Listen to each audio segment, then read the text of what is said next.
Rick Grenell, our Senior Advisor for National Security and Foreign Policy, is joining us today. And Rick, just right off the bat, we haven't gotten readouts yet from this phone call, obviously, but we know that that President Biden has gone from this call to the next call with the European allies, trying to sell them on joining this economic sanctions package, which I think, if it went the full scale, the way that people are trying to basically limit Russia's ability to act internationally, that's one thing.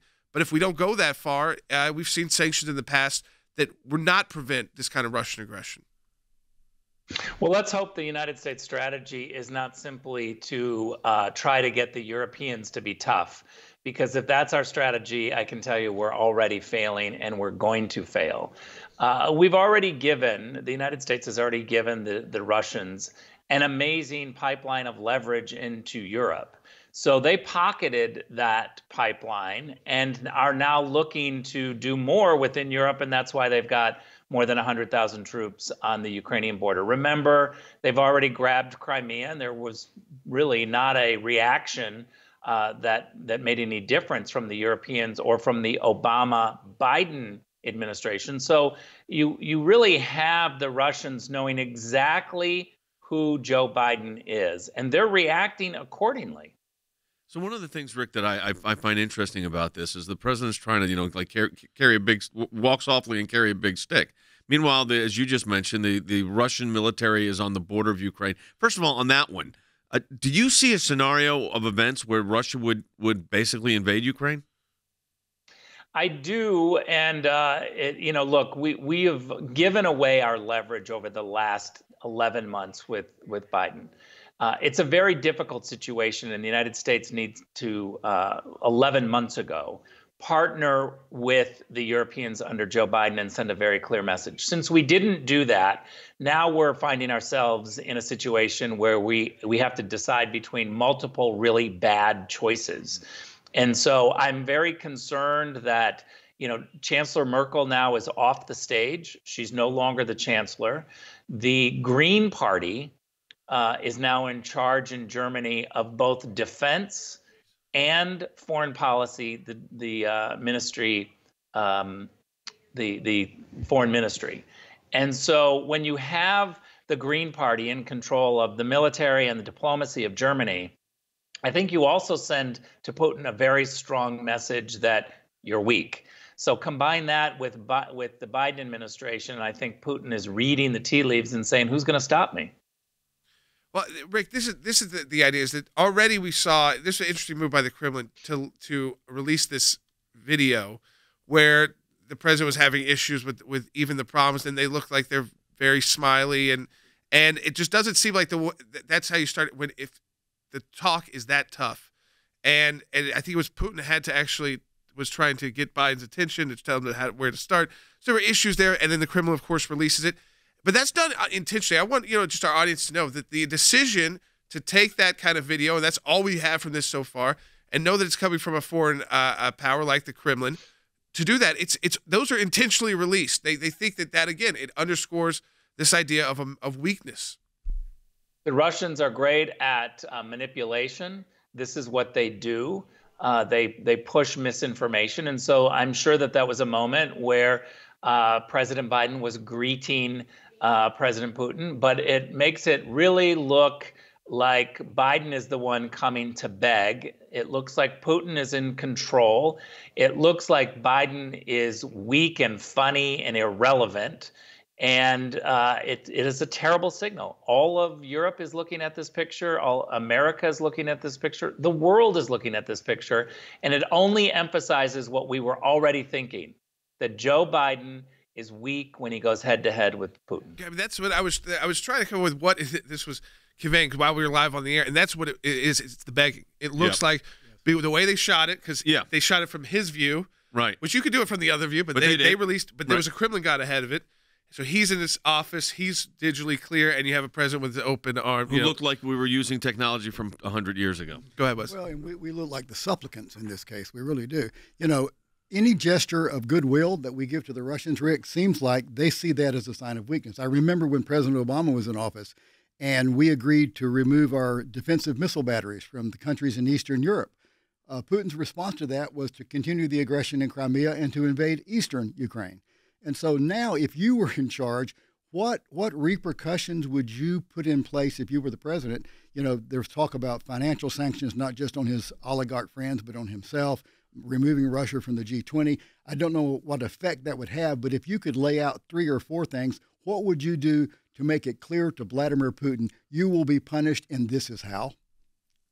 Well, first of all, I got to start with saying that I'm really angry that we're in this position where we're finding ourselves having to respond and our only choices are bad and very bad.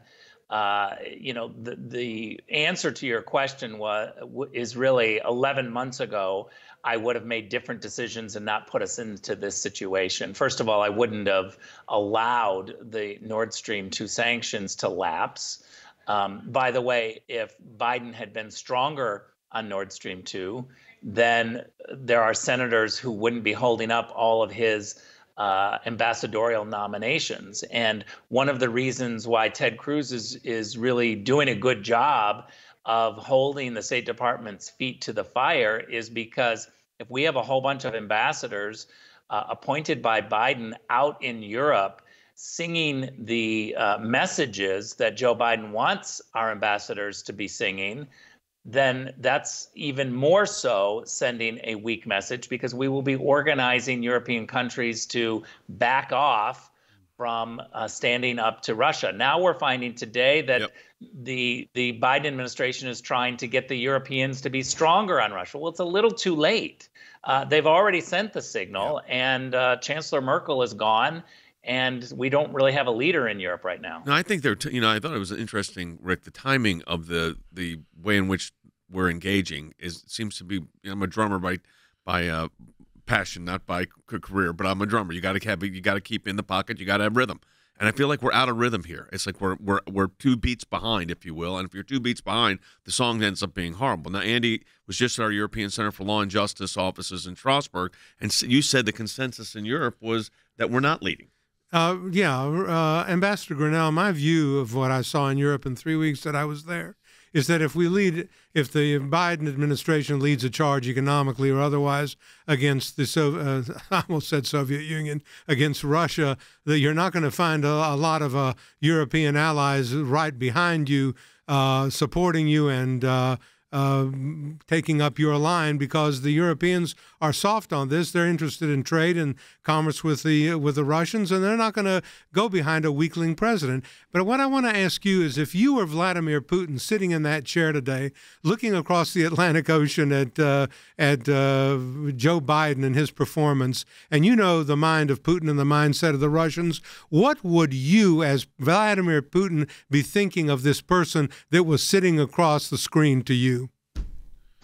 It's such a good question, and I will give you a little tip that I'm writing a piece right now. I'm almost finished, that will go up on ACLJ.org that really answers that question. What is Putin thinking, and what is happening? And I think what Putin is thinking is he's watched over the last 11 months, Joe Biden say that Hunter Biden's laptop was Russian disinformation. Putin knows that that's not true, and yet all of the U.S. media sing from that same book that Hunter Biden's laptop is Russian disinformation. Joe Biden pushes that. And so he's sitting across the table from somebody who has been pushing the Russian hoax for 4 years, saying that Donald Trump was a Russian asset. Putin knows that that's not true. Yep. There's a whole bunch of things that are happening in this lead up where I think Putin is determined that Joe Biden is too weak to respond to him, and he's going to make some moves. Remember, lastly, too, Putin made a big move on Crimea when Joe Biden was vice president. Not a lot happened. So this is, this is the second part of the act. And Rick, we know you've got that working on that piece, and you're going to be joining us tomorrow, because we think we'll get more of a readout, more from our European allies about what this push was after the call with Putin. And so again, Rick will be joining us tomorrow as we get more information about this 2-hour phone call between President Biden and President Putin, and then the call with our Western European allies. As always, we appreciate Rick. And check out ACLJ.org. A lot of information there for both Rick and Mike Pompeo writing on these issues and all these international issues that do affect us here in the United States. I also want to say thank you to our ACLJ members around the country that support our work. We're able to have people like Rick Grenell and give you this kind of analysis and in-depth reporting fan in Washington, all these things that we're able to do because of your support of the ACLJ.